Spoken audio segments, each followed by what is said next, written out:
yourselves in the chat rather than verbal introductions as we've done in some of our previous webinars that are smaller. So, feel free to introduce yourself if you would like. I do want to introduce Jarkin, who is a graduate student at Bard College. She's from Kyrgyzstan, as you can see in her virtual background. And she's working with us on the project and will be helping me in keeping track of who's here and what comes up in the chat and things like that. So thank you all for joining us. It looks like we um, have pretty much everybody who's signed up, so that's very exciting. And people from all over the world. One of the things that I love about this project is just how global it really is in this worldwide climate and justice education work.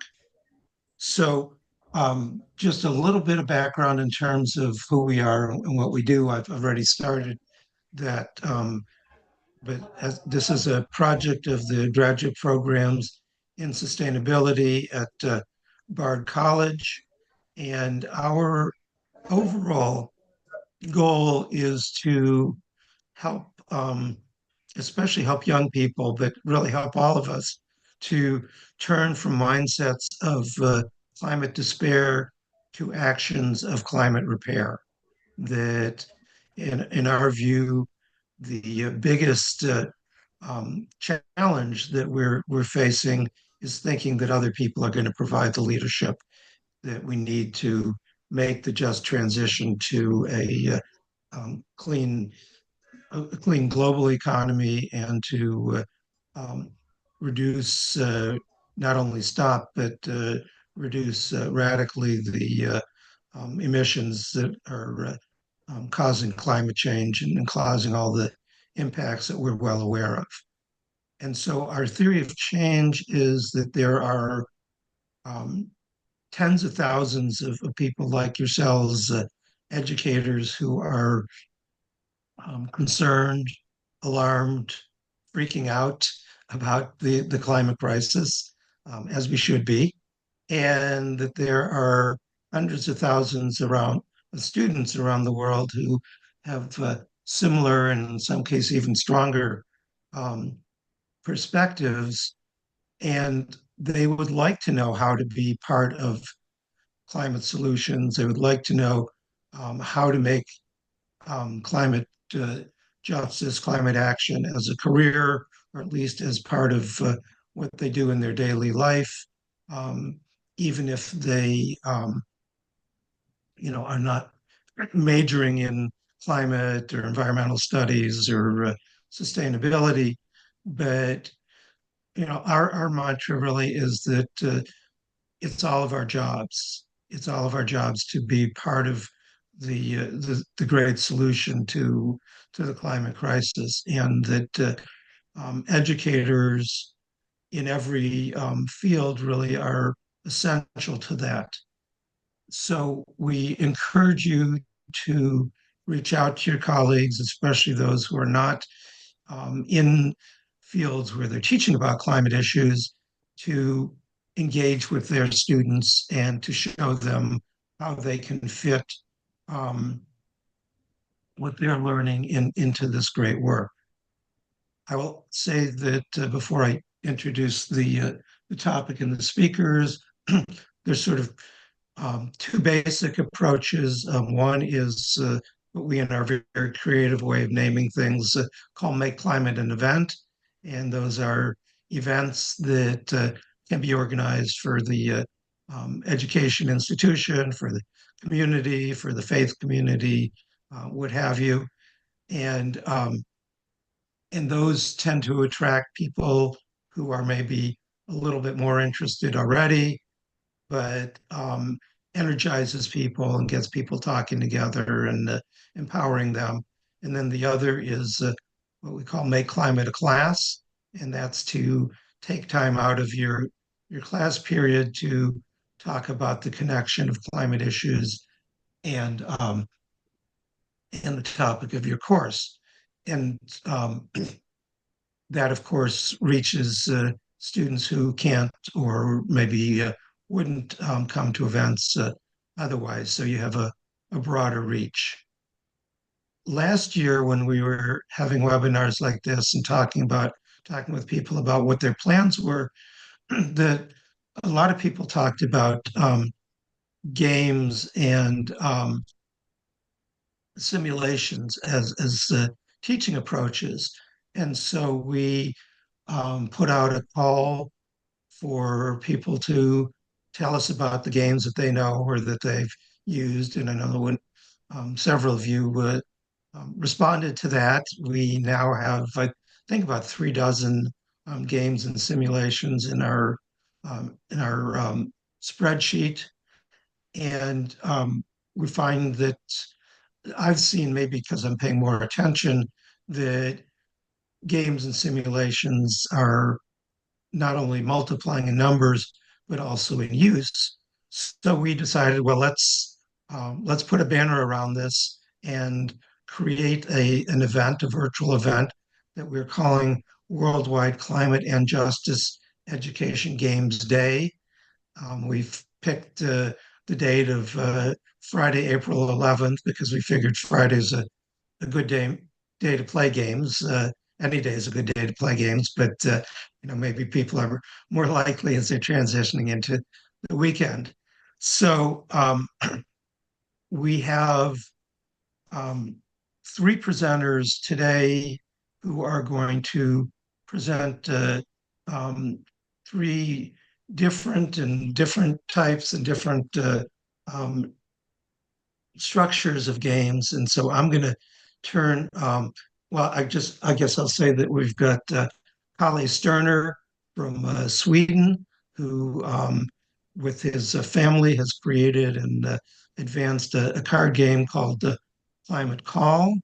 We have Jane G from Toronto, who has organized the League for Green Leaders and virtual activities, especially aimed at schools. And Richard Reese from New York City, who has created board game, a cooperative board game called Energetic. So we'll be hearing from each of them with the presentation of 10 to 15 minutes, and then we hope to have at least a little bit of time for discussion at the end. So, Eric, do you want to go first, please? And you should be able to share your screen. More than happy to do so. Thank you so much for inviting us and bringing us together for this important session. And nice to see you from all across the world. So I will try to share my screen now.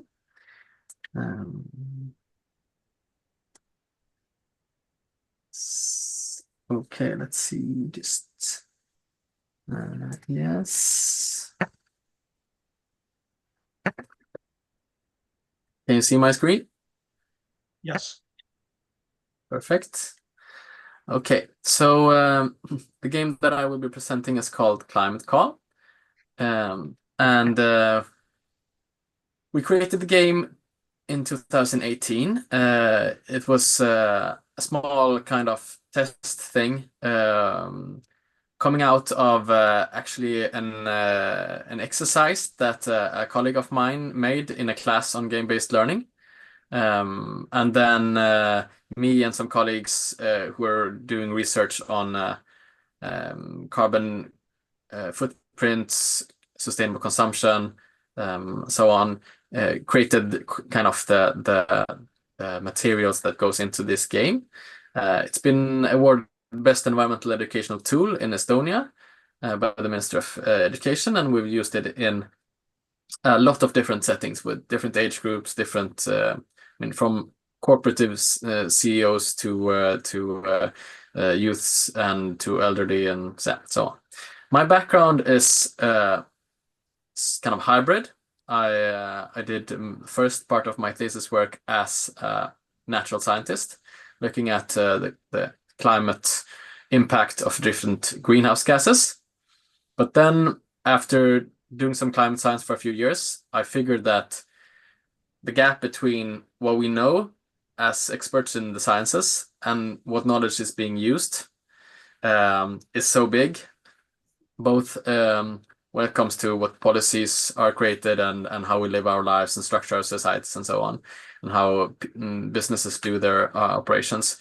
So I started looking at the issue of climate knowledge from multiple perspectives, including the educational perspective, and created this game and a carbon footprint calculator and a few other things, a bachelor program in climate and kind of global system science.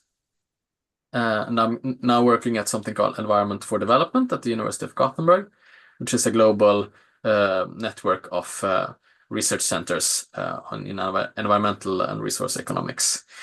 And in parallel to helping out with creating these institutions in the global south, I do teacher trainings and develop teacher materials like this game and supportive materials on several different kind of educational levels.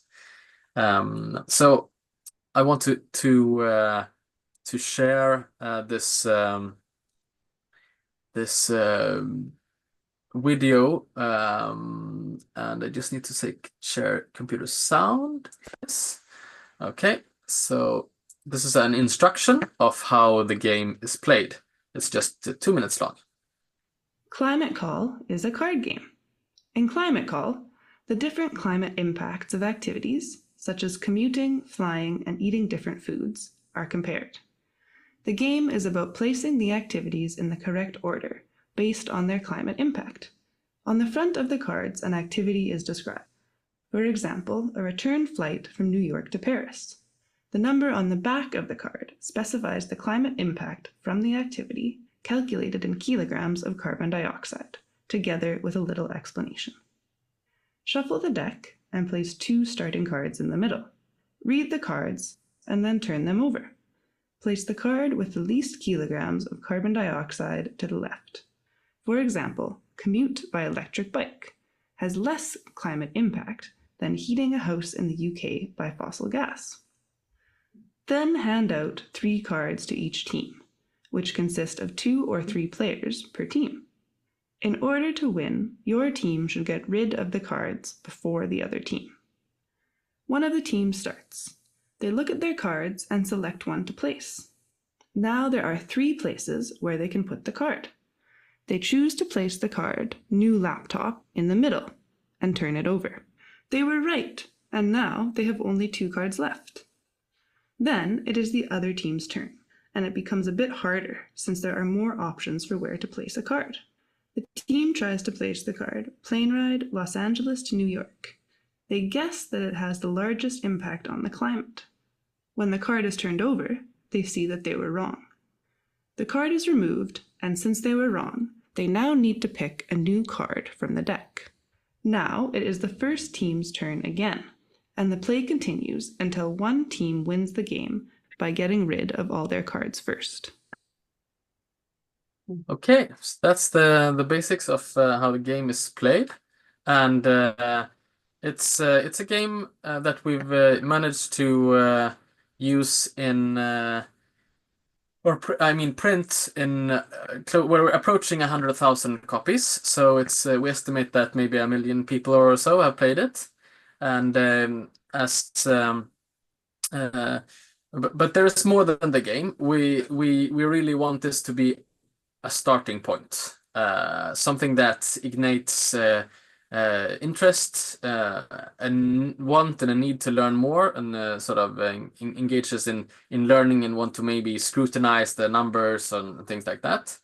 So we have guides for and explanations for how the cards have been calculated. We have for teachers lecture guides on doing classes and lectures around the game, and then for different subjects we have specific exercises and also cross-curricular exercises and things like that. So so that's something that we're rolling out now in many countries, and we have 12 different language versions. And then so in 10 different countries basically.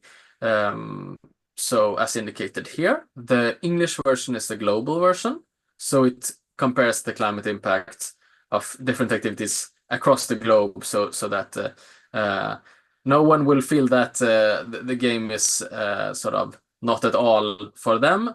But on the other hand, there's a lot of cards, like a certain train trip or something in China that is not of relevance to someone living in Kenya, of course. But we're looking for a partner to make a US country version. It's been on our wanting to do list for quite some time, but we've had quite some success in getting out into schools. In both Estonia and Lithuania, we've reached more than half of the schools, and in Sweden maybe a third or something. Norway also something like a third, perhaps. So this is the game, and I thought I'd just wrap up with saying a few words from both my research and my practice in training 1,000 teachers in climate education and having dialogues on this, and also thinking about how to research and contextualize the type of learning that we want to strive towards with these types of tools, and the further learning that they can kind of ignite. And we've identified some key components of climate education as we see it, and I think you will recognize these. I hope at least, and if you don't, I'm happy to discuss this. But dealing with the emotions that are surrounding the subject is key to do in a way that is respectful and that allows for everyone to have their own and separate kind of set of emotions regarding the subject. This is something we typically do with a kind of poll anonymous to see the spread, and that most often we find that no one is kind of alone in their emotions, and that feels reassuring, and that creates a kind of safe space for the learning then. And then we think that you need to be interactive and engaged to do this, and to preferably do it in ways that connects you with others and connects with your everyday life, and allows you to start nudging these sort of narratives of climate action and how we should approach the challenge. So then we typically tackle some key kind of misconceptions and key knowledge around how the climate physics and the policy making around it works. And we also think it's very important to really step out of where we are now and look forward and do some visioning exercise, and I'll show you a picture later. And then we also think that for this to not only land kind of in a person's sense that it's my own responsibility or anything like that, we want to bring the system perspective and the kind of collective action issue of it. So we assist in doing stakeholder analysis, and for them to get a sense of who they could reach out to, maybe together, to affect on some collective level, like municipality level, city level, or school level, or different levels that might be of interest. Okay, so this was actually just kind of a poll showing the different emotions that different teachers, and it's quite similar to what the students say.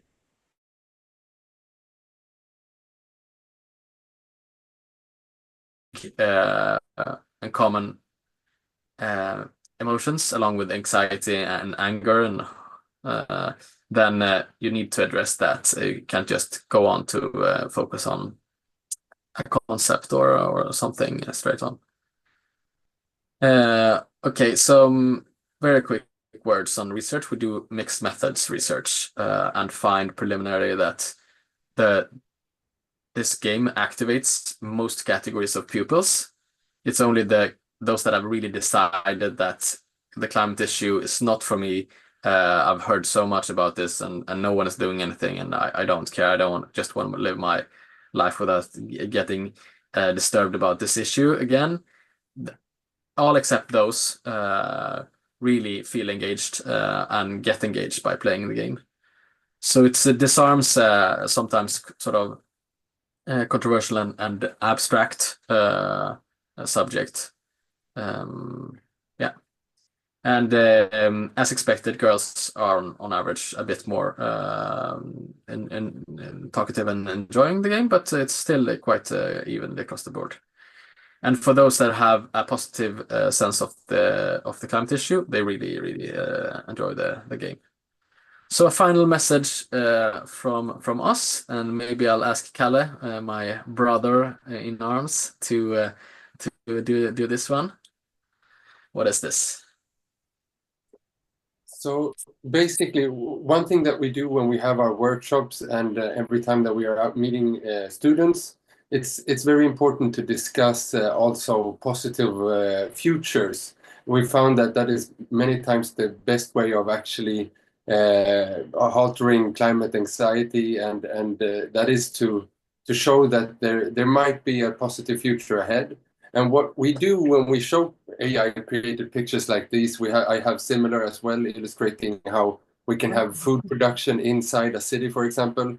And first, people think that they look utopian, but then we break this down with economical and political instruments to tell and show that this wouldn't even be hard to achieve if we would just set our minds to it. And this is, of course, to create like a common mindset of our future cities. And I always encourage students to please, with everyone you meet, do discuss the future that you would like to have and see, because I think we need to set this visualization of the future in order to be able to actually move towards this mindset. So positive future images is something that we believe a lot in. Yeah, great, thank you. Yeah, so that was all from the Swedish side today.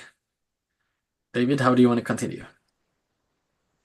Yeah, thank you. This is great. I think just for the purposes of time, I think we'll do all three presentations and then have conversations afterwards. And I do want to just comment in terms of your beginning with the emotions that on February 25th, we'll be having a webinar on climate change and mental health that's being organized by the Climate Mental Health Alliance.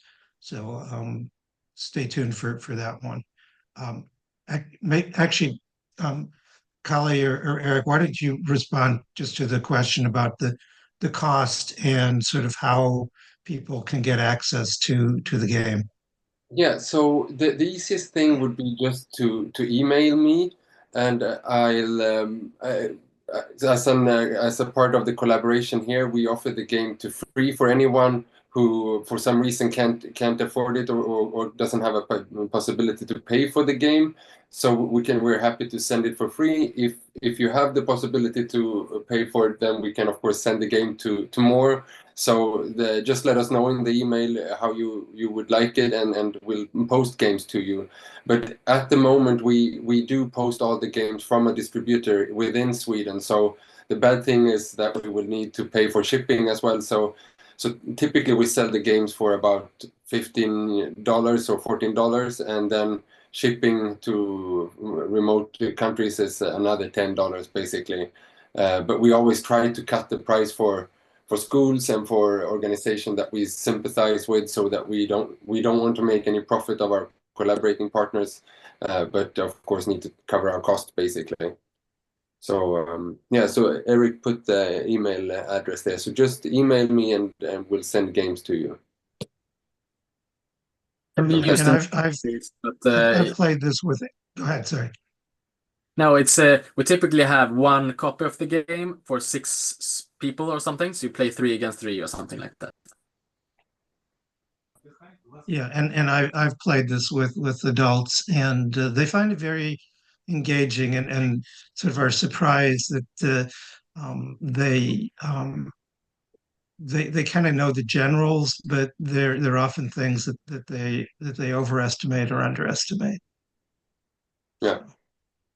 All right. Well, let's transition just because of time to Jane G from Spring Bay Studio in Toronto, who has a different approach to, but a very compatible approach to games. So go ahead, Jane.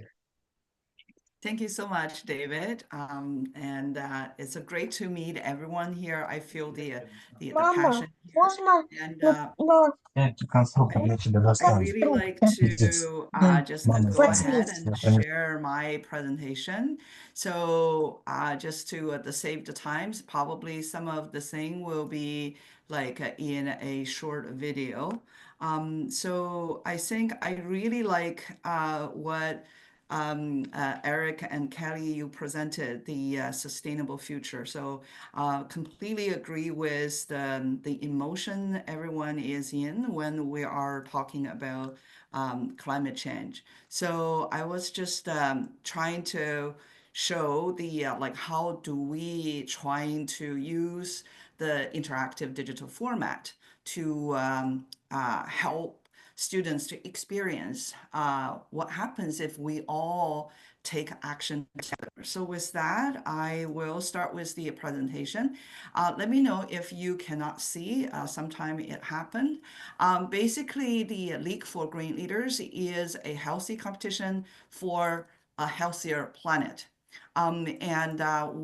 Just some background, like Spring Bay Studio has been proudly to be the only Canadian educational game development company, um, uh, like focusing exclusively on environmental education. We started by producing digital games in a very responsive way to add value for the traditional ways like outdoor education, the other ways of books and documentaries, those type of things, but provide some unique experience when we play digital games. So in the sense that we invite children to build their virtual ecosystems, where to highlight the connections, the invisible connections that right now only exist in our knowledge, but the students at a younger age, they will not be able to see it or feel it, provide some hands-on experience on that.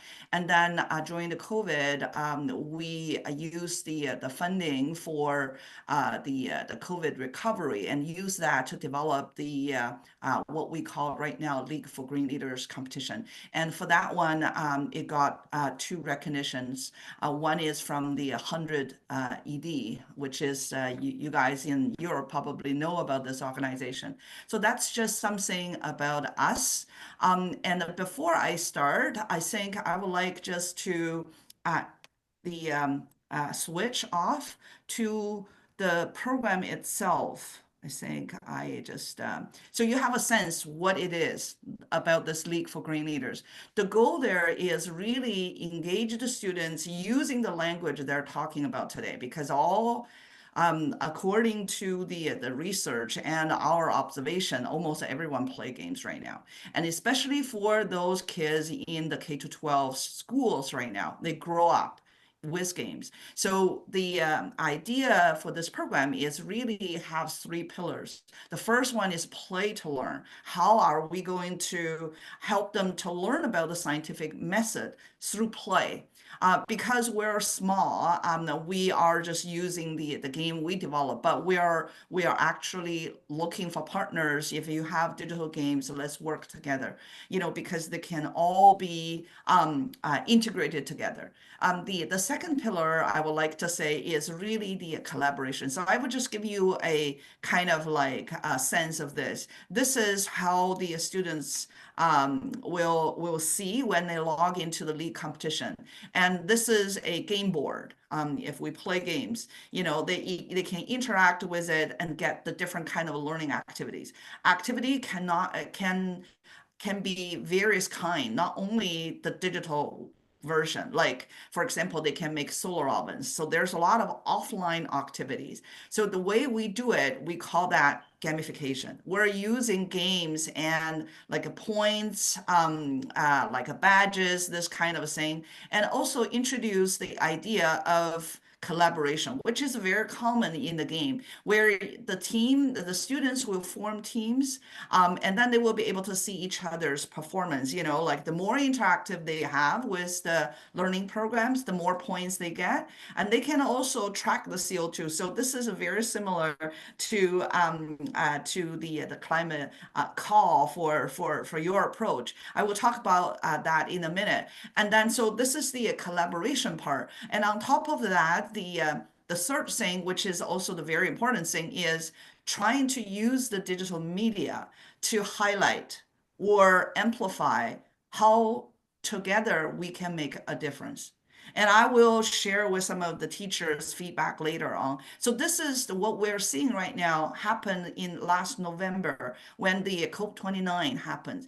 And we have a specific competition set up. So the students from Canada, this is a Canadian school, from a US, and then also students from Laos. So it's kind of like everywhere because it's digital, because it's online. But imagine I mean, for this competition, we have like around 150 students.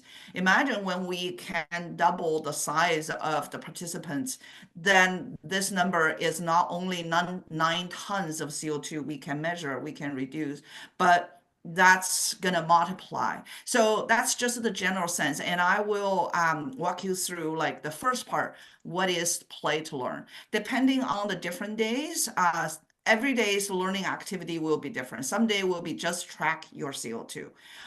So let's just take a look, how track your CO2 works. This activity actually resonated so well with all the students, all the way from from elementary to the high school. So let's just take a look. So this is really a digital version, but we gamified it. So I'm going to track my CO2 today. For example, when the students coming in, they're going to have a baseline. We are pretty much just comparing the decision today to their baseline. Is there any improvement in terms of sustainability? So for example, this is if I'm a vegan, I'm still a vegan, and we also measure how do your students go to school. Like I bike to school, like I'm still biking to school today, and we were asking how long you are going to bike for. And then also like a lot of the schools in Canada, I think in the US as well, they have the recycling program, so they can track, like what are the things I recycled every day. Like if I'm doing that,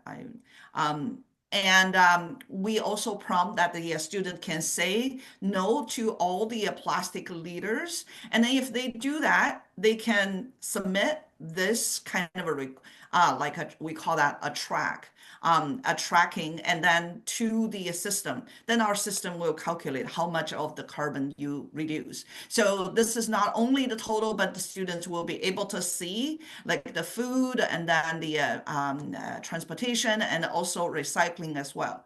So that's the 7.27 kilograms will be added to the total of my personal saving for the entire course of a NAD competition, but also give me points, also give me badges if I'm continue to do so. So that's just the example of the gamification. But also at the same time, you see the game board change. This is also another part of the game as well. So to this part, I really love, in the previous presentation, you guys mentioned about the positive future, right? So for students, we would like to give them a voice to say what they would like their community to have so they can vote. So like it's a collaborative play. Everyone, like for me right now, I got 4 votes, and I can allocate those votes for some of the things. Maybe I just like, the more of the neighborhood have a 0 CO2 emission. So if I do so, my total number, the 4 number are going to come over here. We're going to see 671 afterwards. So that's, like the part of the gamification as well. So if we check over here, we will see the total number changed because of the CO2 I tracked contributed to this, but also the neighborhood. Oh, the neighborhood already finished, so I don't see that. But you can see that these are the two projects are still left during the competition. And then also the students will be able to see there are positions might be changed, like the top team, like for me, I think I'm somewhere in here. They will be able to see I'm using a test account. But not only the students can compete for the CO2, they can also compete for the top team as well. Sometimes even the project, like the solar oven, for example, they can submit some of the solar oven project that they produced over here. So the idea there is during the time period of maybe 14 days or so, the students will be able to inspire each other to share what they have done. It can be anything as long as it's related with the environmental study. So we talk about like the gamification part. The other part the kids really loved is the game. So I will just go ahead and share this game. Hopefully, okay, great. So this is all the three iBomb game in a very like a quick video. We started with building the wetland game, and in that wetland game, one of the award we got is from the American Association of School Librarians. That's why later on we start to focus on schools, and then so for this one, the students will be able to build virtual wetland ecosystem. So from the freshwater marsh, for example, to the saltwater marsh and mangrove swamps, because most of the cities live close by a freshwater ecosystem. So the reason we choose to do so, back to my point previously, what do I mean by using the games in a very responsible way? We want to highlight something that normally we cannot have a hands-on experience with. So by building a virtual ecosystem here, the students will be able to change the population of any of the species in their virtual ecosystem and then see what is the response for the system, right? The ripple effect and how to kind of have a hands-on experiment without any harm. So again, I mean, like those badges and things, those are just the game element. That's the saltwater marsh. Then we also move on to the ocean game because like the significance of the ocean. They still can build ecosystem for marine ecosystem here, but we also introduce stories, which is very common in games. This is just like how the students play. They're not playing something nonsense. They are just played every minute they spend in a game are related with their learning. This is their learning about the food webs. But as they learn, they will also be able to unlock the stories, which is very common used in games. And then they will be able to unlock stories such as, disposables. What's wrong with that? Why our convenience creates so much environmental challenges? How the water bottle become marine debris, and more importantly, what we can do to help. So that's really what's the direction lead us to the latest game, iBomb Changing Eyes, where we're using games for the students to play around, not only learning about the polar regions, boreal forests, Antarctic, and the sea ice ecosystem, and also tundra, but also they are having the hands-on experience about what is the greenhouse gas effect. They're going to move the CO2 in the atmosphere. And then we're going to see the sunlight coming in. What are the feedback loops, like how the heat help to trap trapped by the greenhouse gas help to melt the glaciers away by using the repeated photos of the American glaciers.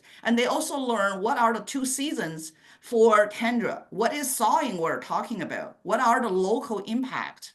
So that's really, we're trying to connect emotionally what they are doing. But this game is a really inspiration from the research from NASA scientists where they posted a video about the sea ice changes they observe in the Arctic Arctic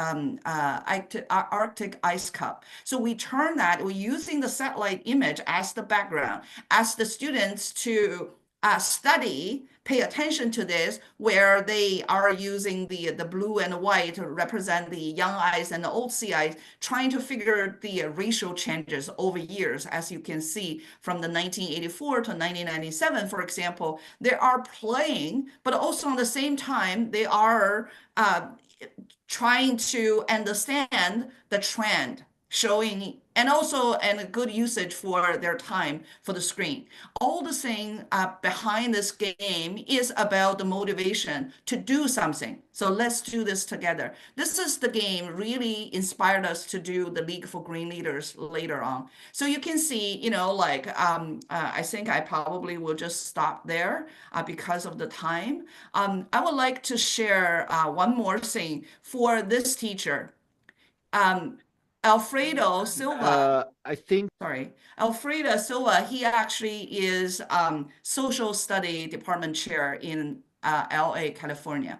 So, and he is from a high school. So it is we thought originally climate change, like most of our teachers are science teachers, but he is the first one from the social study side. Let's just take a look and I will just wrap up. What we're all learning as adults, and something that the students seem to intuitively know, is it's too late to take shortcuts on trying to fix climate change. There's going to be no shortcuts. You can't lie on your form, right? And it's not really about extra credit points. There's no extra credit. We're so far behind. We need to catch up. And so it wasn't important enough to get points but not actually recycle in that moment for that kid. And I thought, what a great thing that I could overhear, right? These kids so understanding that this is it might be a simulation or a gamified explanation, but the problem is real.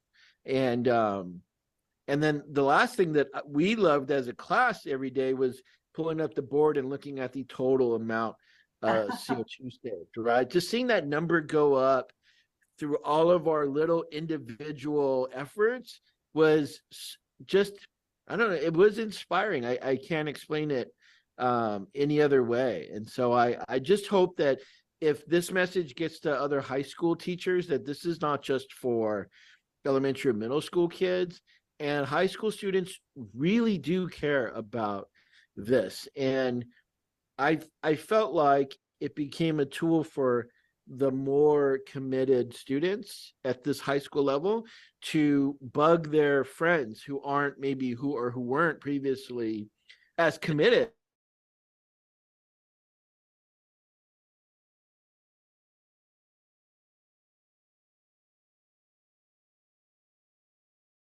Would add up.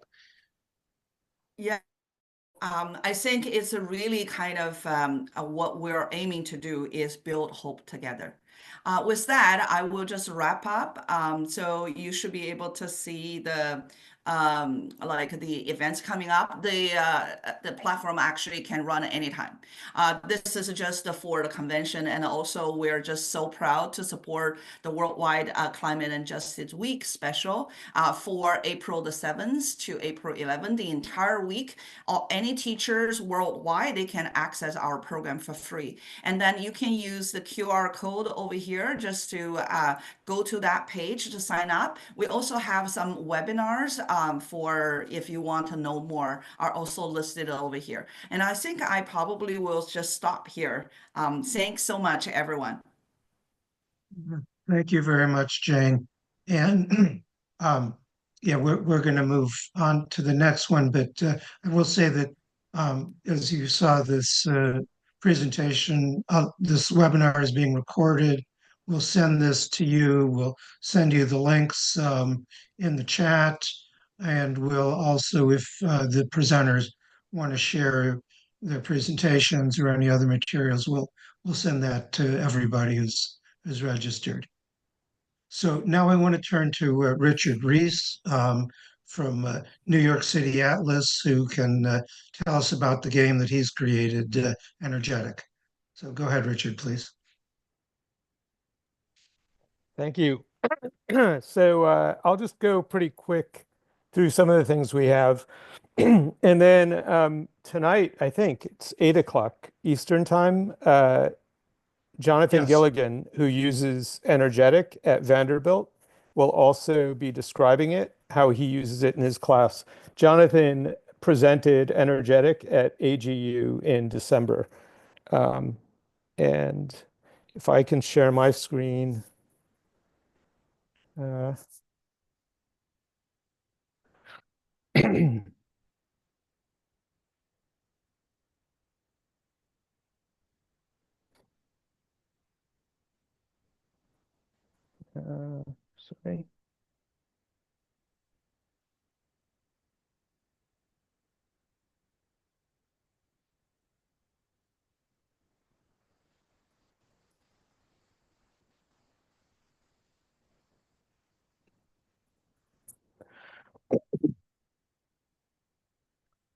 So we developed a board game about the future of New York City in 2018.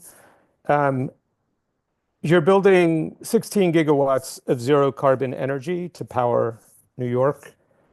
Instead of talking about reducing carbon, we skipped that step. We just wanted to show how you could build the power, because that's really what it comes down to, along with changing behavior to match the power that you have.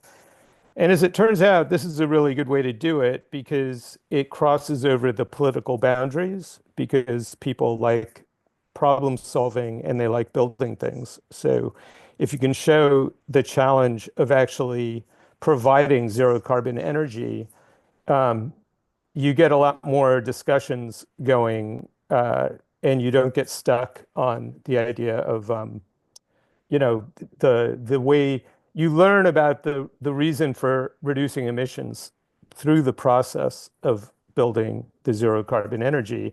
You also learn how hard it is to produce energy, which is really the bottom line with climate change.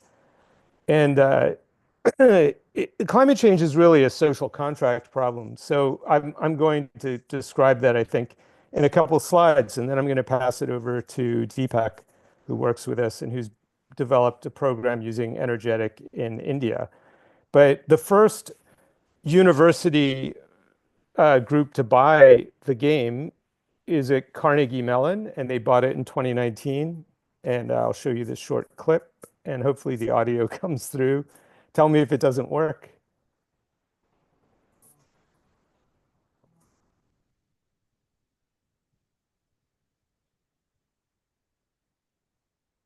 I don't hear anything. No audio? Did you click enable? There's a little box to enable sound sharing Okay. when you click on share my screen. Yeah, hang on a second.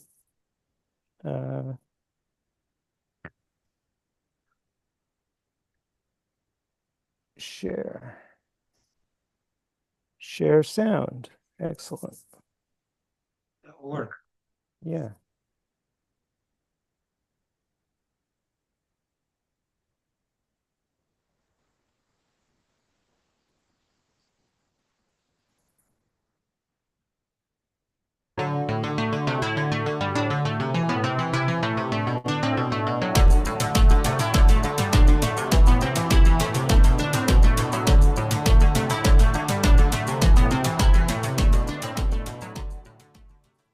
I'm trying to encourage engineers to think beyond the engineering concepts that they're used to thinking about, and more about like the social context in which engineering systems have to operate. I've used Energetic in a class on sustainable energy systems. It's a senior undergrad and master's level class where we cover broad issues regarding energy sustainability.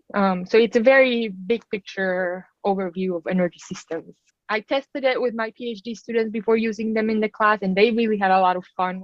We had different groups because it's only a 4-player game, and at that time I had about 12 PhD students, so we had to have several groups playing. It's a collaborative game instead of playing against each other.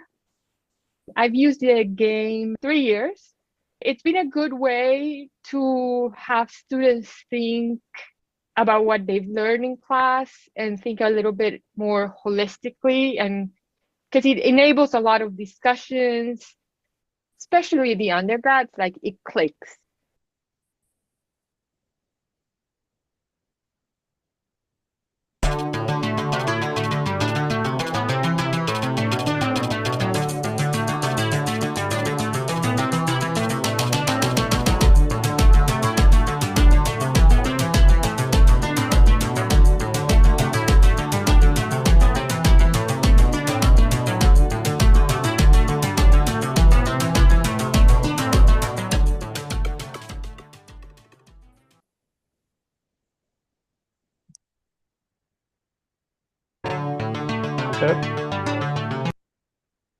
So here, can you hear me now? Yeah.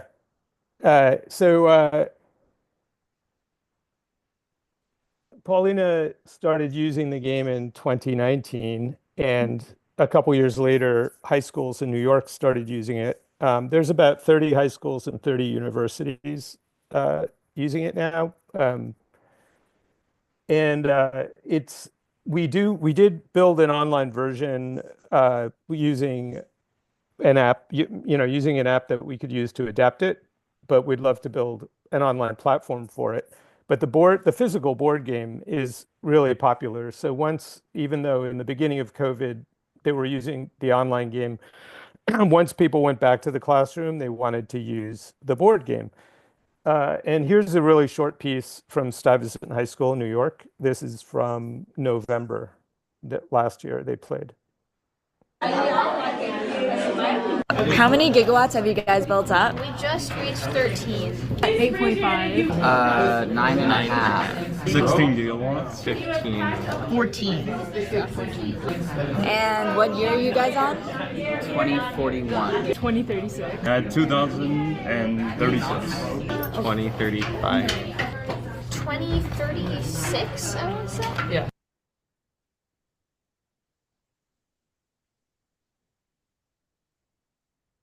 So, the idea here is if we just train all the high school students to do it, then the political system will leapfrog, we'll be able to jump ahead because it takes the lag out between the politics and the citizen if you have a completely informed electorate.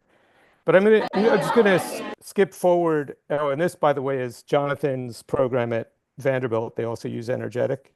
I'm just going to skip through a couple slides, and I'm going to pass it over to Deepak. This might have shown up in your inbox today because if you have Hansen on your, getting his newsletter, things are going faster than, than even people following the issue might be aware of. On my little Zoom windows covering the important part of this, but basically we're breaking temperature records in the wrong way. This is a project in the UK based at Cambridge University called UK Fires that some of you might be familiar with. And this report called Absolute Zero came out a year after we finished Energetic, but it's shaped a lot of my thinking since then. It's the Paris Agreement, but without carbon capture. And since, carbon capture really doesn't exist at the scale, anywhere near the scale that it's in simulations, right? See the nodding. So okay, if it doesn't exist, then what actually does solving climate change mean? I mean, we're not it's not solving it, but addressing it. So the Paris Agreement, actually, this is what the Paris Agreement is, right? So, it's an interesting thing. This report's been downloaded almost 170,000 times, but I've never had somebody introduce it to me.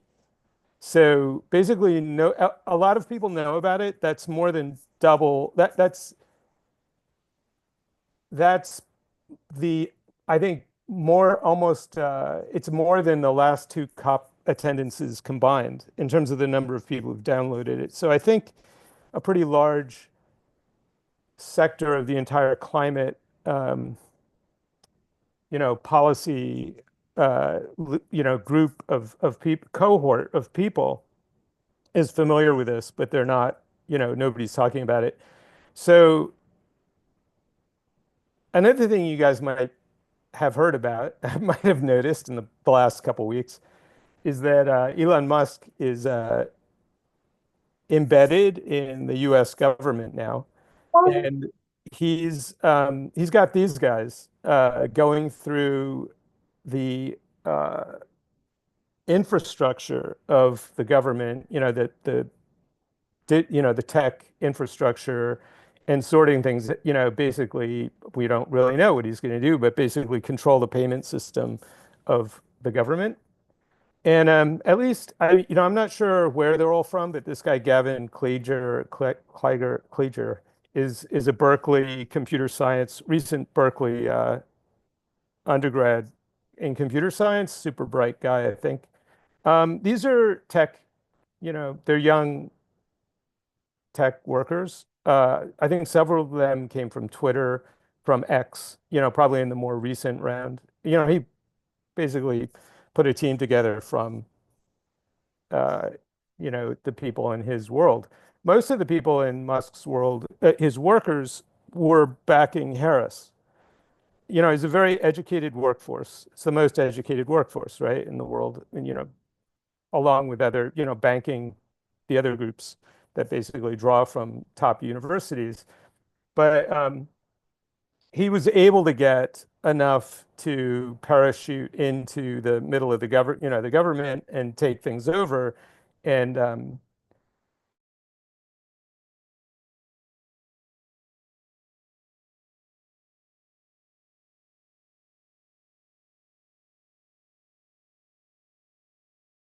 information about climate. Elon Musk is a climate change industrialist. His fortune is based on US government policy to address climate change because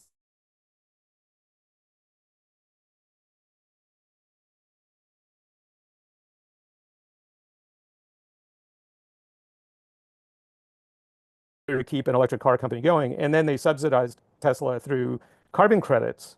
So, you have to understand that in the US government, before Musk, there was total understanding. And now that Musk is in there wrecking things and Trump is, is going to reverse US policy, it's done by people who have full comprehension. And so, the social contract part of it is the key part. It's not a lack of climate information. And, I came into this also with the idea of like, let's learn individual emissions, which I think the UK fires that this slide is key to understand how much we have to change. But you need consent for change, right? So like all of these guys we're looking at here, they've heard of Greta Thunberg, right? But they don't, but they've bought into a different idea, right? So I think a big goal for us in terms of education is to reach those groups, the skilled groups that are going to go one way or another. You have to build consent for a very rapid change, as you guys know, if you've been working on emissions, both at the individual level and the national level. People have to, in like a 1 year span of time, completely change their comprehension of life. And the brighter you are, the bigger the difference is, right?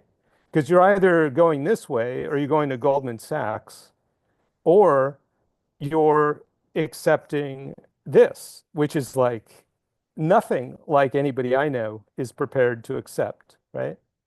I don't know anybody who's, I mean, right. I mean, it's like, so that's what I've really been focused on much more. And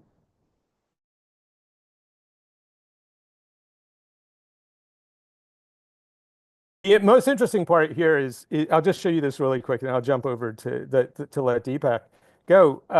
And is that so I went to one of New York's selective science schools, Stuyvesant, which is actually where they were playing in that clip. In my AP physics class, two of my close friends became Trump supporters because of the same dynamic. They're very wealthy. If you have good STEM skills, you probably work for a bank, and one of them, they do. And so my interest is in like how to get the people who are going to be in that, those opportunities and ideas to be in the circumstances where they can accept the scope of change in a democratic way, or in a collective way. So Bronx Science is a parallel, same kind of school. This is they're the top STEM students in New York City. They had no familiarity. This is a before and after survey. So they actually had no information about energy transition. And these are like the best science students in New York. So there's the after. And in terms of infrastructure, that's the before, this is the after.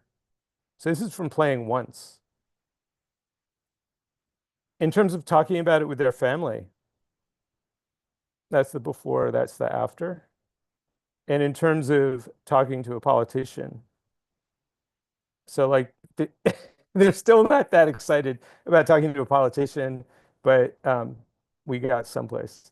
So I'll stop there. And if there's a chance for Deepak to briefly describe about energetic in India, which is the other huge pivotal thing, because India is building its energy system, it would be great. Sure. Thank you, Richard. Yeah. And I know I realize we're past the top of the hour. Some people are going to have to leave. We're continuing to record, and we will share this with everybody. So go ahead, Deepak, and if you have to leave, you have to leave. If you can stay, great, and we'll keep going for as long as people want to keep talking. So go ahead, and thank you, Deepak, for joining us very late in the night in India.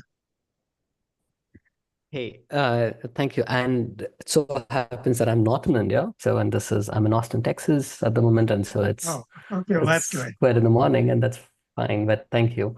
Let me quickly share my screen, and then I'll keep this quick. Okay, is my screen visible? Yes.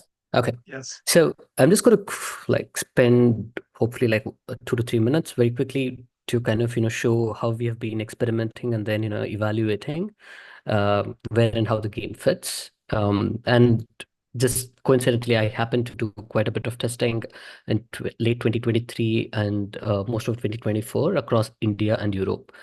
So I come from Google, and so one of the first places that we wanted to kind of see an impact is as more and more software is also being developed and computational type of solutions are being explored. How do we work with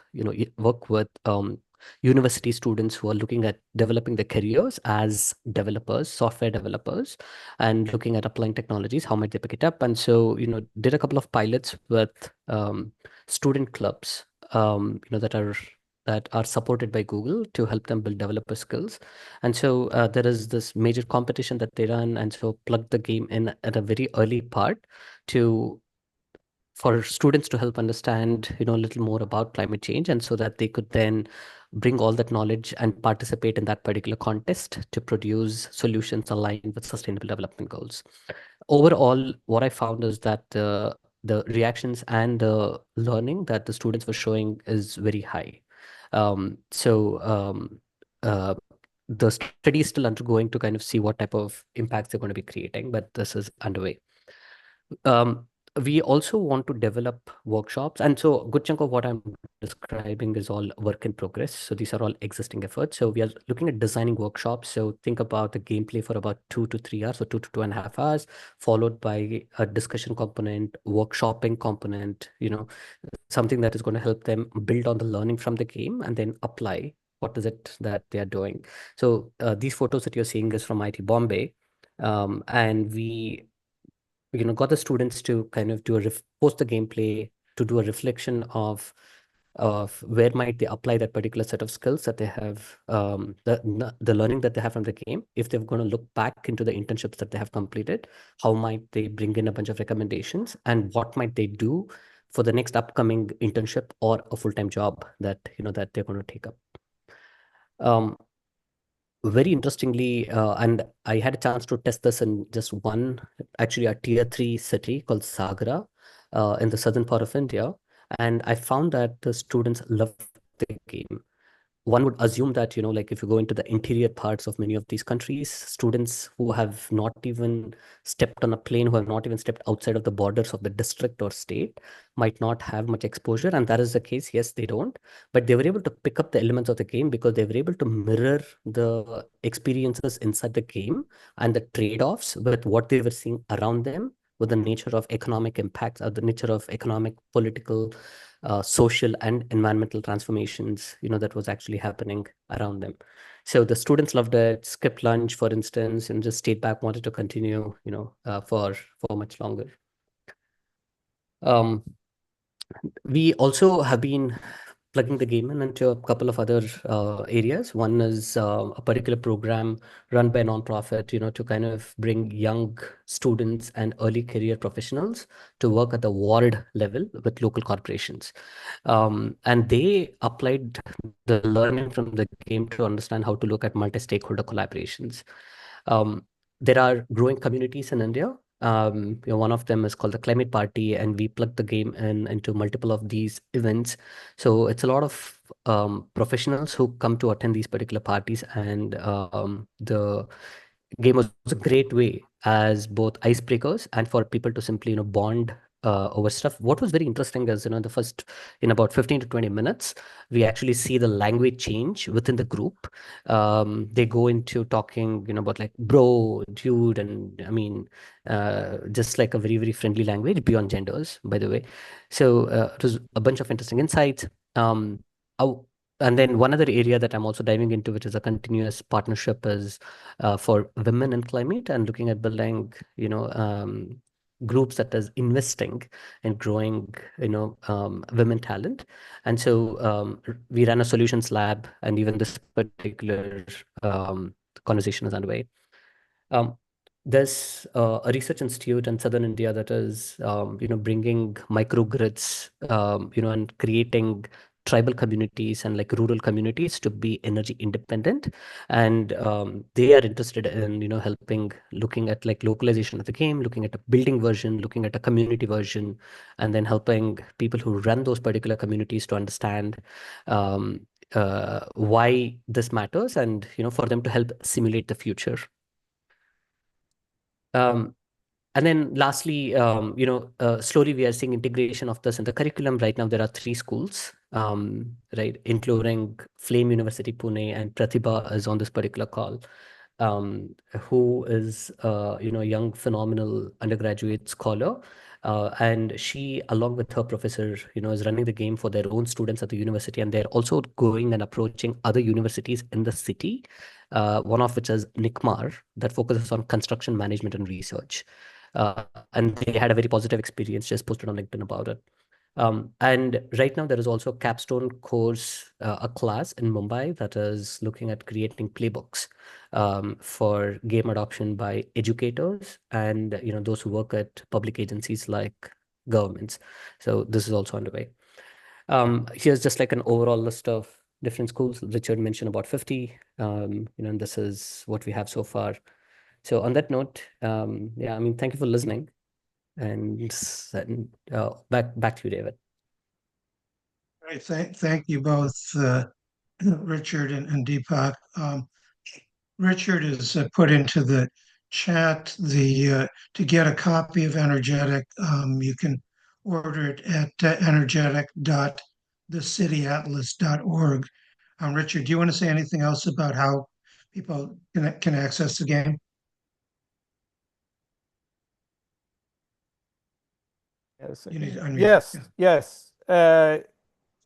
So I've put my email in, and David, I think, can connect us all keep us all connected, which is great because it's amazing to see the work everyone is doing. And as you can probably guess, I empathize and relate to all the parts of it, to the explanation, to giving people a way to think about this issue and to create on-ramps so that people can understand how much things have changed and how to line their own life up and basically what should be happening. And so yes, you can email me the energetic.thecityatlas.org is the order form. The game is $89, and in the US, $15 of shipping. International shipping's $90. And if you need a discount or for groups, like we've almost, we've done everything possible to make it accessible to classrooms. So that's been our priority. We actually were hand making the game until this year because we didn't have the funds to mass produce it all at once. We didn't have the capital, but we finally got a loan for that. So now it's mass produced. So we have plenty of sets that we can distribute. We have 1,200 sets that we can get out there. We made 450 by hand because of the demand. And so we have quite a financial gap because those actually cost us more to make than we were selling them for. But I think if we're definitely now that we have a full supply, we're very interested in being able to get them to people. So go ahead and check out the order form or just email me if you have a question, if you need a price break or something. And the online version runs on Tabletop Simulator. And if you email me, I'll share the mod. But the app for the game online is called Tabletop Simulator. And so if you use Steam, the game platform, that's what it runs on.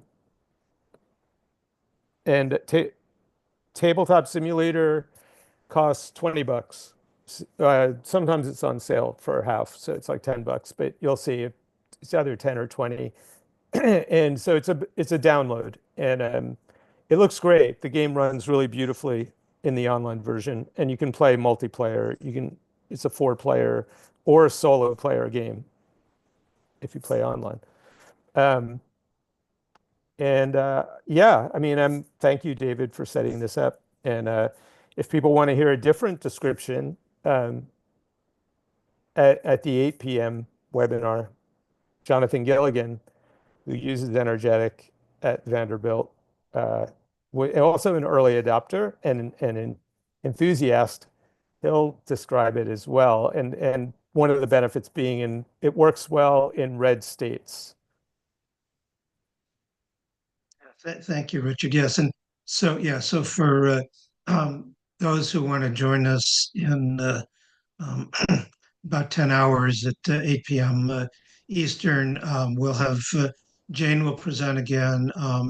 Jonathan will talk about energetic, and then we'll have a presenter from the Catan Studios talking about Catan New Energies. So thank you, Eric. I know you have to go. Your little kids are waiting for you, and Jane and Richard and Deepak, thank you all. And for those who want to stay on and continue the conversation with questions, please do so. So Desiree, you have your hand up. So thank you for waiting so patiently, and go ahead, please.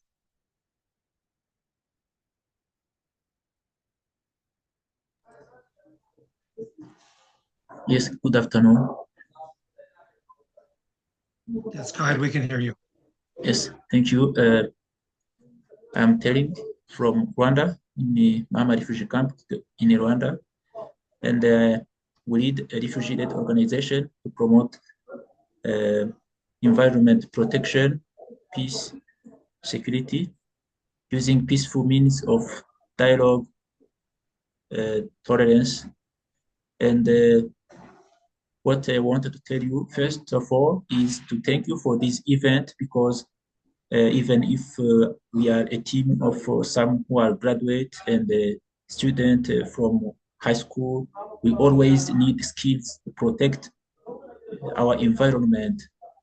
The main question that I wanted to address to raise is to know if there may be a cooperation or collaboration between some new organization like our small organization with you, just to work together, because when we are refugee, of course, it is not easy to make a good project because we don't have land, we don't have livestock, we just have to use our skills to build a good community. But when we have a network with other organizations, we can develop together.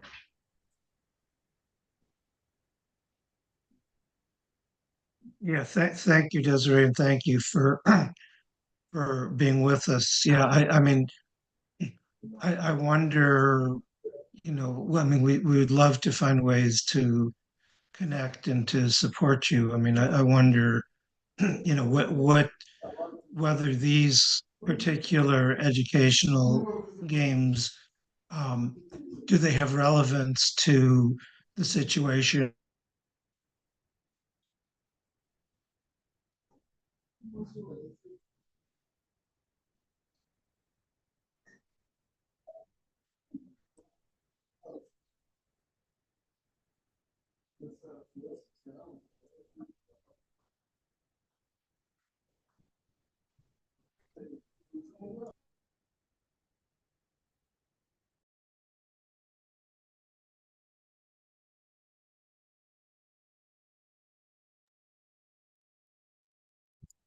David, if you're speaking, we cannot hear you.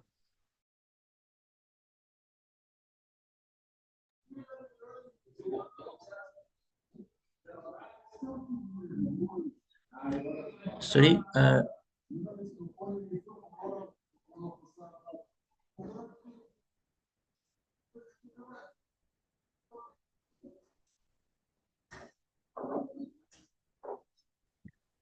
Desiree, I just wanted to add, and this comes from like some of the experiences from within India, and I'm guessing there are some similarities in some of the social and the system constructs. And having run the game with, students who also come from like backgrounds with limited exposure, so I found that their ability to pick up is very high, and especially using some of these other tools that we have, and then showing that set of connections for how it matters to local systems, and then building on that skill exposure and the learning exposure that might be worthwhile piloting and seeing if it actually leads to some accelerated understanding, of the populations that you work with.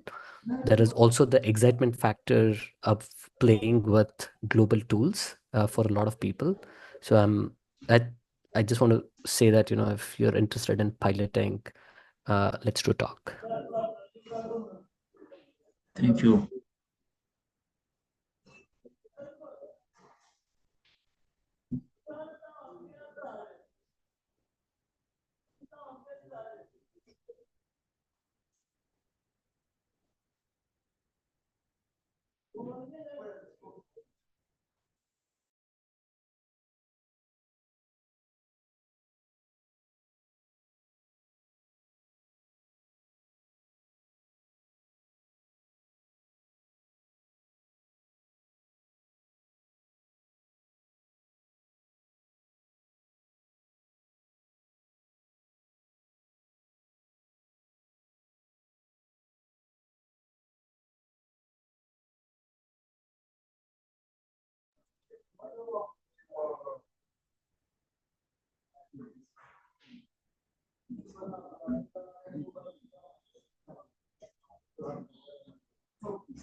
So Desiree, are you still there? There's a certain irony in you and Eunice being in the refugee camps in Africa, and I'm here outside Washington, D.C., and it's my internet that got disconnected here. So I guess everybody pretty much left. But have you two met? Because I did want to connect the two of you.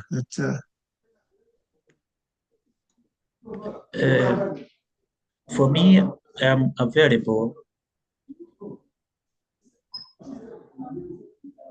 We can discuss deeply about climate justice, about what we work if you are available, because I'm very interested in the environment protection, because sometimes there may be refugees because of climate crisis. There may be refugees because different reasons. Among them, there are climate change, and also being refugee means many things. I may, for example, I can feel that I'm afraid of being in a given country, my native country. Then I choose to leave the country. Not just I don't love my country, but because as a human being, I can be afraid of leaving a given area. That is why there are many refugees, for example, in East Africa, from DRC, from Burundi. But we try to harmonize society, a new community in a given refugee, For example, in Mama refugee camp, I and others, as a group of the Not Think Tank, we try to rebuild, we try to cultivate, to build good ties, good relationship between refugees, because we have different opinions, different ideas, and we need to build our community. For example, in Imam refugee camp in eastern Rwanda, there are trees, and everyone have to cook food. And there has been a project of Rwanda in partnership with UN to help refugees to find gas to cook food. It is one of good ways to promote or to restore a good climate, to promote climate or environment protection. But for us as a refugee-led organization, the Not a Think Tank, we think about sustainable development of refugees. As we are on Earth, this planet, we have to protect this planet where we live, of course. That is why we are very interested in protecting the environment where we live today. To protect this environment, we combine activity on field. There are a project to make to multiply many plants, and also we promote hygiene. We make some sessions for adolescent teenagers how to promote hygiene. In a few words, we have a project for education. As I saw, your initiative is just to educate the world about the negative impact of climate change. If this climate change is negative, there are many negative impacts for everyone. As I am refugee, yes, I'm Burundian refugee, and in Mama refugee camp, there are Congolese refugees, Sudanese refugees, South Sudanese refugees from Afghanistan, different countries. I know that in Israel, because of the problem where it is difficult, for example, in some countries, it is not raining. You can find more than 5 months without time to cultivate. It is a great crisis. Our soil, we have to protect our soil.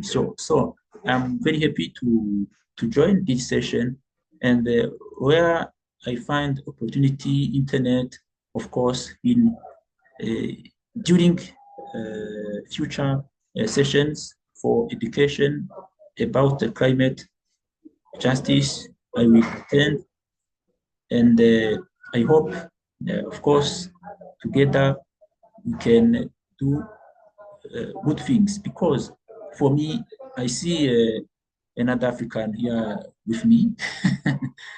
I think today it is a great opportunity to think big about global solidarity. Global solidarity. I know in Burundi there has been colonization, but it was a small group of some European who decided to colonize some African countries, not just Europe, which decided to colonize Africa. There has been some group of persons who decided to do whatever they want, but it is not a global European society. And today, when I see the negative impact of climate change, everyone is concerned, even in Africa, even if there are not big industries, as we share a common space, common, I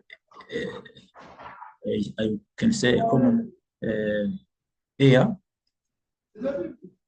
we share everything. I remember when there has been COVID-19, some Africans said, no problem. Africans, we don't have problems. It is not true because we share space, we share a planet. So I think together with you, of course, me as a refugee today, or I can say that I can beg sometimes. It is, I'm sure, saying truth, but together with others. Thank you very much, Desiree. And yeah, I mean, what most people in the West, in Europe, and the U.S. Don't realize or won't admit is that much of the wealth that we have is stolen from Africa. From the resources to the people. So that's the reality that that unfortunately our current government is trying to deny and reverse. I want to introduce you to Junius, who is also at a refugee camp. He's at the Kakuma refugee camp in Kenya. And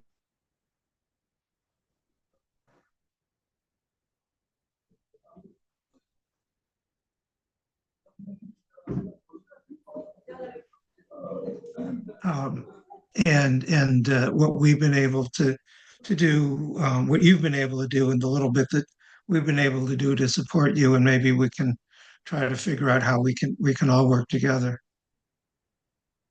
See, Eunice, you just lost your camera. Okay, so are you able to unmute and share some of the things and meet your new friend?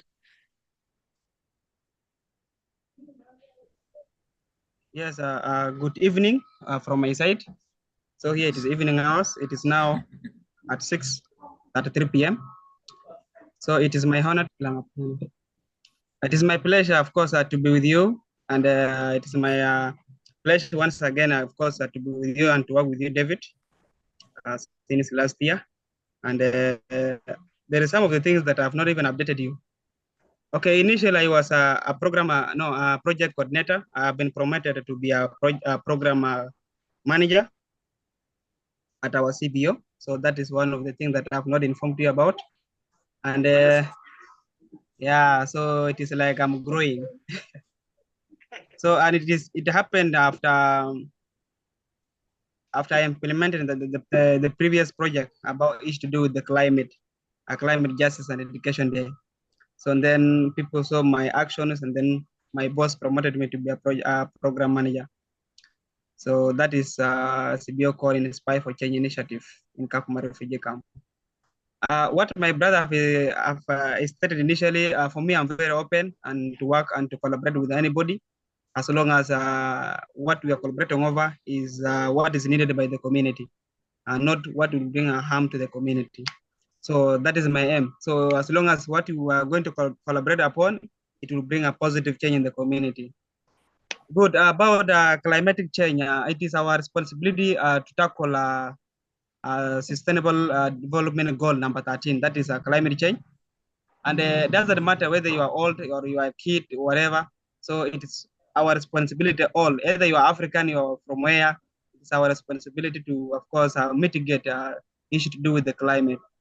And as he stated, I'm very open. We can collaborate and become as a team. Good enough, you are in Rwanda. Good enough, you are in Rwanda, and I'm in Kenya here. We can still collaborate and you implement a project maybe in Rwanda. And as long as you've been positioned to write a report, likewise to me, I can do the same thing here in Kenya. And even very soon, I will be even in Sudan. There's no problem with that. We can just do like a kind of a collaboration. Then, as long as you've been positioned to report on what you are doing.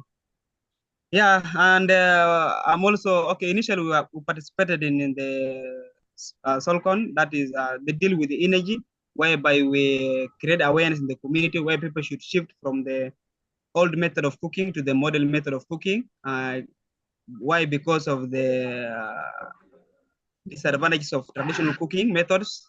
So that is one of the projects we did it some months ago. That is last year. And of course, we did a campaign and it ended successfully. So that is one of the updates that I wanted also to give you. We have been educating the community, community leaders, community structures, so that they should understand the modern method of cooking rather than just using the traditional one because of the harm. And it's all related to the climate, because traditional method people normally use firewood, and of which they normally cut down the trees, something of that kind. But we educate them on how they should adapt this method of using solar energy. Research and recommendation from other organizations, they give us a go ahead to do that, and we did it successfully. Yeah, I beg maybe to stop if you have any question or you wanted to ask a question, maybe you're welcome.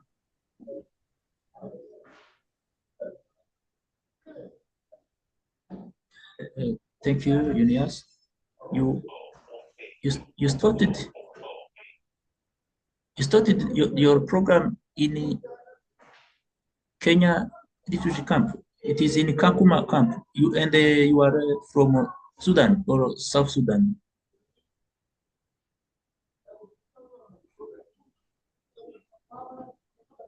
Yeah, I think that's correct. I'm from Sudan. Okay, and then now you are. Yeah, I'm a Sudanese. Now you are in Kenya Kakuma refugee camp. Exactly, I'm in Kakuma refugee camp. Okay, here in Rwanda, Mama refugee camp, there are recently refugees from your country, and today I see it is a very great opportunity for me to meet you because I live with some refugees from your country. This is another opportunity for me to share my skills about environment protection. I'm very happy to meet you. My question is to know how we can continue to collaborate, maybe using email or using WhatsApp, or see if you have a LinkedIn page. Yeah, okay, for me, yeah, I'm saying for me, I use WhatsApp, I use email, in LinkedIn, in X, that is Twitter initially. So those are the platforms, even YouTube. If you can type Kakuma stories, that is my YouTube channel, whereby I share things related to the climate, things related to the culture. So those are my pages. Even Facebook, you can still just write in Unias, you will still just see my name there. Just for a request, I can accept, and we can just link up, either in terms of sharing ideas, either should support you, maybe in terms of writing something for your benefit, or for, of course, doing or bringing an impact in the place that you are from. Of course, I can help in that as long as I know what you are requesting. I can help over that through support from David as well. Okay, thank you very much. Here in Rwanda Mama Refugee Camp, there is a good initiative started by Rwanda and in partnership with UNHCR to make environment protection by helping refugees to find gas to cook. How refugee in Kenya, how do they cook? Yeah, thank you so much. This is what we did some months ago. Yeah, okay. Personally, when I came from Sudan, we have been given that stove, whereby you can just put how do you call it, charcoal, and then you start cooking. But during that time, I just came alone. We call it CHH, those guys who are maybe in Department of Child Protection. Yes, you fled alone. Household. Yeah, child-headed household. So I was not in position to purchase like charcoal because people are paying money and like something that kind. But we have been, of course, moving like from a place to place, hunting or fetching firewood. And it has grown. It is not me alone, and it is not me or it's not only me who came here alone. People are here. A lot of people are here, and people normally move in the forest, of course, fetching firewood and something that kind. Yes. And of course, it became like kind of insecurity to ourselves. And then they shifted. Of course, initially we have been given firewood by UN. but it is stopped. People are not again giving out the firewood. So it is you to hustle by yourself, of course, to go and look for firewood or to go and look for charcoal. For the people maybe who are not in position to, who don't have money, of course, they are still using firewood up to date. But for the people who are at least having some of the basic needs, they're using firewood. And then for the people who have upgraded, because there is like there is different categories. People have upgraded themselves. They are now using solar cooking energy, whereby Yes. they have solar and then they cook. So those are the methods. Those are the categories of people who are using all these things here. But mostly they're using firewood. So I thank you very much. The, we can think why I'm asking you such questions. The cause is that me, I was in Burundi. I fled, and now I'm in Rwanda. I was at university in Burundi, in law school. When I arrived in Rwanda as a refugee, I took a time to teach some children to teach French, because when you in Burundi, we are strong in French. And I tried, of course, to find the money so that I can continue my studies at university in Rwanda. I recently finished my studies in law, but I see that we had a module of environmental law, environment law. When we saw that our environment, we have to protect our environment. And also, as a Burundian refugee, as a Congolese refugee, Sudanese refugee, you find yourself in a camp without cows, without money, without land, because you cannot flee with land. It is not possible. Today, in Rwanda, you see, in the past, there has been genocide against Tutsi, there has been war, there has been many problems. So today we have to protect our environment. Today, we think about how to go back to our country, to develop our country. So for us in refugee camps, we are from different provinces, different ethnicities, of course, different opinions. We have to tell truth. It is the reality. It is the reality. We are from different orientations. But today, if I behave as a good Burundian refugee, without division, I can build in a manner or another manner. I can build a better Burundi where I am. And when I will go back in Burundi, I will have friends because I will have built a good habitation. I will have shared skills about the real life. So we can continue to discuss with you, and a good future maybe it is possible. Yeah, it is my pleasure, of course, all of us to meet. And how I wish maybe if there will be like a peace in Sudan from today onward, you can make a visit. I can host you in Sudan. So for me, I'm in a place called Nuba Mountain. If you heard about it, that's where I have been born and I've been grown up there. Then I make my way to Kenya. So if there is a peace in Sudan, we will still meet. I will host you there in Sudan. Yeah. Yes, and I'm very happy because we are with David, a great teacher for climate justice. I think with his support, with the support of his organization, of course, we can do many important things. We don't just need only money, but of course, money or grant are necessary to survive, and to work, to survive and to work. Because today in Rwanda, in Kenya, there is a refugee crisis because you see war in Ukraine. I hear that from YouTube channel, video, YouTube, different TV, televisions. There is a global crisis of refugees. You see, there are many refugees, many Ukrainian refugees who are in the USA, in Europe. And when the UN have to be supported by UN members, those UN members have to support different refugees from different countries. Ukrainian refugees, today, Sudan, there are many refugees from Sudan. In Congo, there are internal refugees, internal Congolese refugees. It is big, it is difficult. So, step by step, we can do what we can.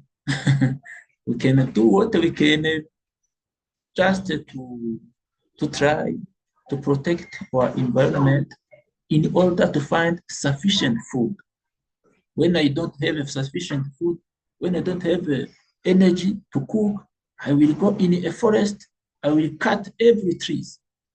And when it is not illegal to cut, for example, Rwandan trees or Congolese trees or Kenyan trees, they will put me in jail because they tell me, you are going to cut trees which are not yours. So we are going to put you in jail, in prison.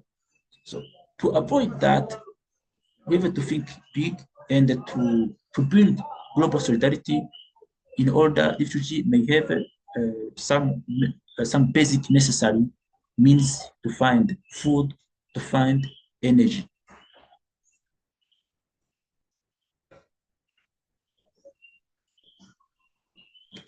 Yes.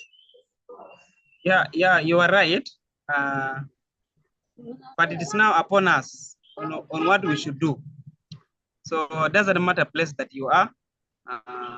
As long as you're in the place, you are safe, make the environment a good place to stay. Even if tomorrow you will go, a person will come next after you, will be in a good place.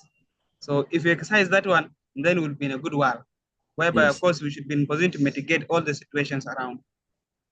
And then, David, my colleague, my last year colleague, this year I have never met him and I don't know where he's here. I know I call him, but his phone is not going through.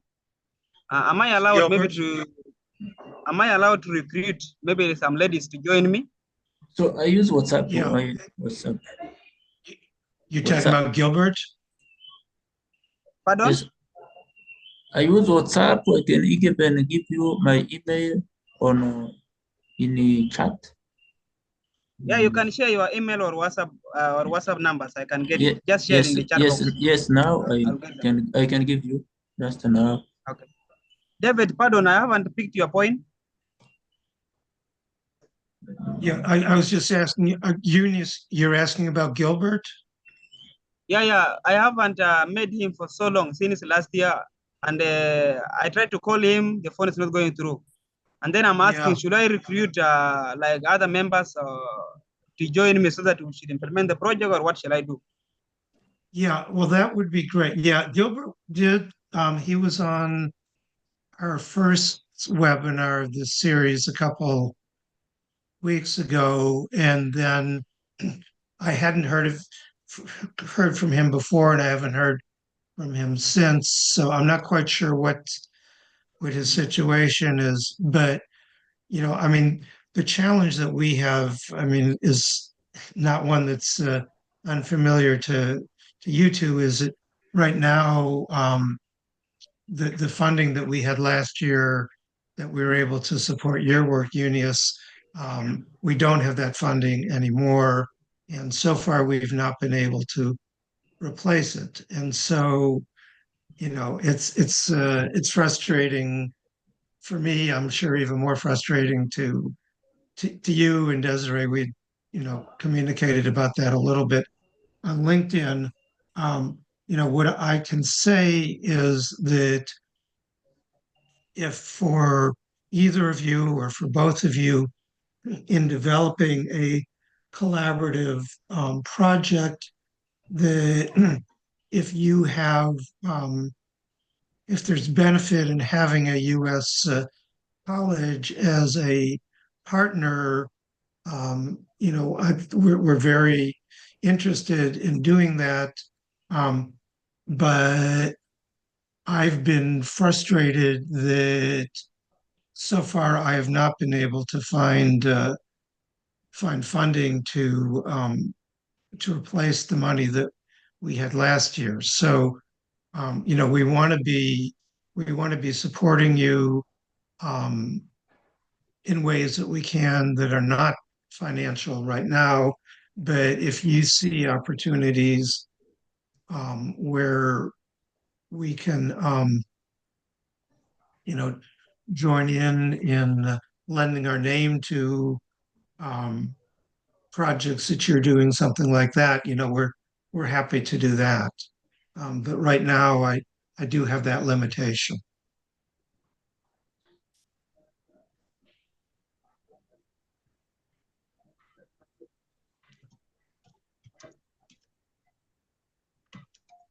Yes, it's clear.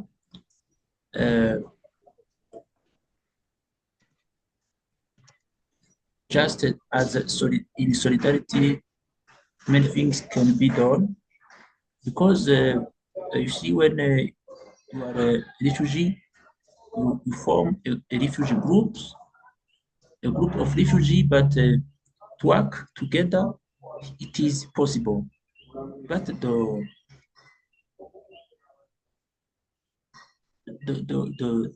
means, financial means to work is the problem. For example, Right. in East Africa, when I go to Google just to find how can I do a fundraise campaign, for example. In East Africa, it is very difficult because some websites request a fundraiser who is, for example, in Europe, in the USA, GoFundMe, and other websites for fundraising programs, they don't accept Africa countries. I saw. So it is a gap, it is an obstacle. That is why sometimes we want a given global or regional uh, uh, collaboration in order we can find at least a small support just to start very well.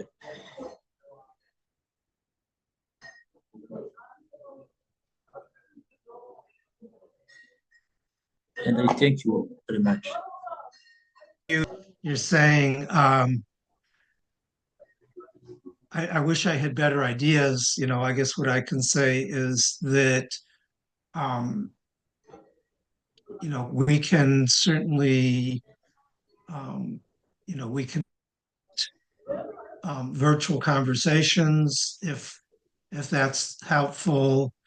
I'll of course have to, just check with some of my colleagues in terms of what I'm able to attach the name of the college to. Um, but I want to be supportive as we can. Eunice, are you still in contact with Rebecca Granado and Michael? Yes. Yeah, I don't know. I mean, I know they're also facing the same financial situation that we are because the big funder, the Open Society Foundation that has been supporting the Hubs program is also what's been supporting us. So I don't know. It might. I have not talked to Rebecca in many months because I know she's just super busy. But maybe you can talk to Rebecca and Michael when you do, and just see if they have ideas as to where else we might be able to go to for financial support and how we might be able to, look at something to connect Mahama and Kakuma and potentially other refugee camps as well.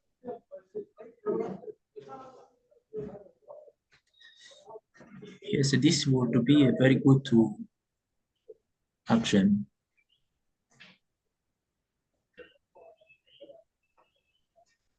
Yeah, it has no problem. I can maybe write an email to them on what are the plans, maybe this April. But at my own dimension, from my observation, it will be better if you may just have a talk with them, and then maybe you give me a feedback. And that one should not be like my obstacle, because that this is what I've that is my career actually. I'm doing a sustainable development degree. I know, you're amazing. At the University of India called ZIM. So that is why I'm learning, but it is online. So, and you know, when people talk about climate, so I feel very eager because this is what I'm learning. I just feel very eager on how I should express myself, just talk much about it, you know, but I will just continue. I will just continue with the work, even if they will be funding or not.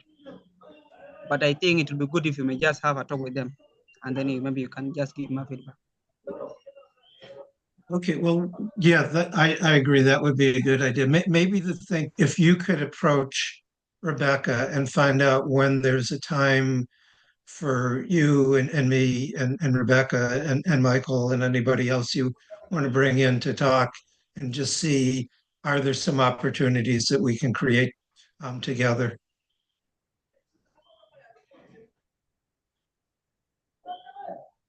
And then, you know, Desiree, if you can maybe just, I don't want you to do too much work because I can't promise anything, but maybe, you know, just put together a few ideas of collaboration, and then we can maybe start to share those around. Yes, it would be good. Yeah.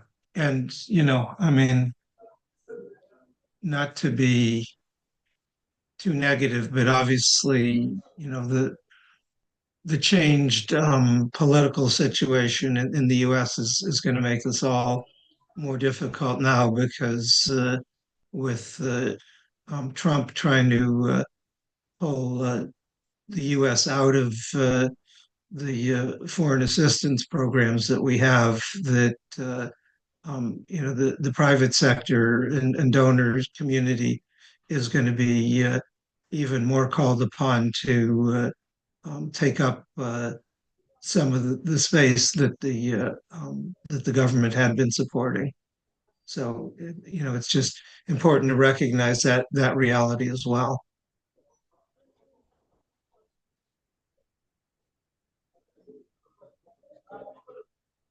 So you are expecting me maybe to come up with a proposal or what? Well, I think before we do a proposal, what maybe let's, if you can talk to Rebecca and Mike, and find out when they would be available for us all to talk, and then um, and then, you know, Desiree, if you can, you know, maybe just give us a few ideas in terms of what your needs are, and then we can share that with our colleagues and see what kind of ideas they have. Okay, it's fine. If that is Yes. okay, if you wanted me to find the availability, it's fine. Then maybe I'll give you feedback. Yeah, let's start with that. Okay. Yes, we can do as a project, a paper, maybe to be very clear about our needs, our activities, which may help you to understand what we do, and in which situation you can maybe do advocacy for other partners of you and from yourself. Yes, yeah, please. And, you know, again, don't do too much work, but rather, if you know, if you can just pull together something based on what you already have, because I don't want to make you do too much work without any expectation of um, that we're going to be able to deliver. But at least it will help advance our conversation to better understand your situation and your needs.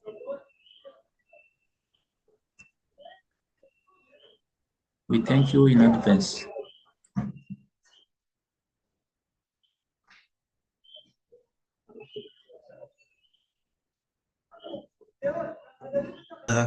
Um, we'll see where we can go together. I'm glad that Eunice, you were still on the call here, and that you and Desiree were able to at least meet each other virtually through Bard College in New York. It's an interconnected world if we can find ways to do it.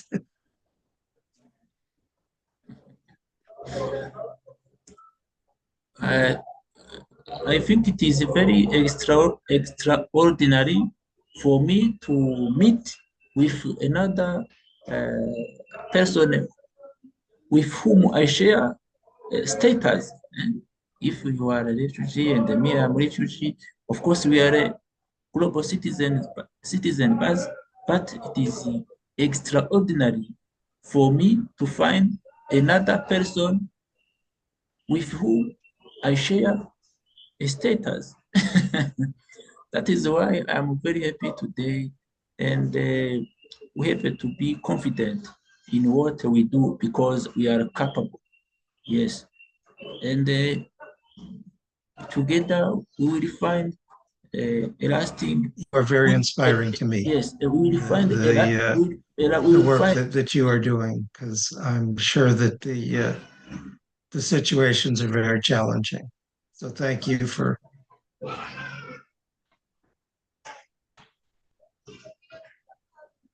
Thank you. Thank you.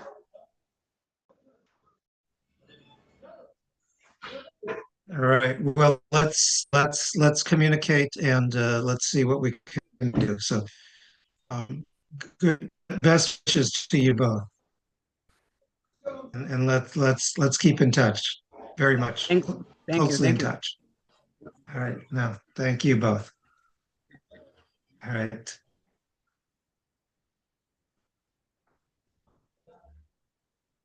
All right. Have a good evening. You too.